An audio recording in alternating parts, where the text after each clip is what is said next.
The contract to buy and sell real estate in the state of Colorado has 3 deadlines related to the loan.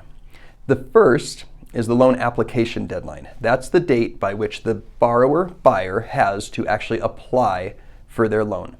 Frequently, this is actually completed prior to even putting forth an offer or having it accepted, because a lot of times the seller would require a pre-qualification or pre-approval letter, which means you would have had to already apply for your loan.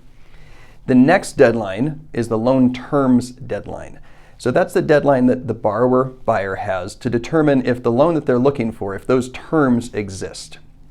We typically set that deadline out at about 10 to 14 days. So loan terms, I mean the interest rate that you're going to be paying, the down payment that's required, the term or length of the loan that's going to be out there. To an extent, the fees that are required to obtain the loan. So you might hear about 30-year fixed or 7-year ARMs or investment loans or second home loans or 5% down or 20% down. Those are all different loan terms.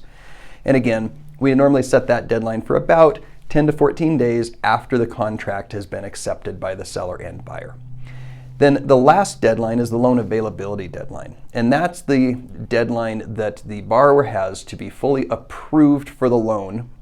And that's the deadline that the borrower has to receive their full loan approval without any conditions. It's the last deadline that the borrower has to be able to terminate the contract if they are not approved.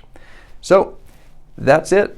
3 simple deadlines as it relates to the loan for the contract to buy and sell real estate in Colorado. As always, if you have any questions, please reach out and let us know.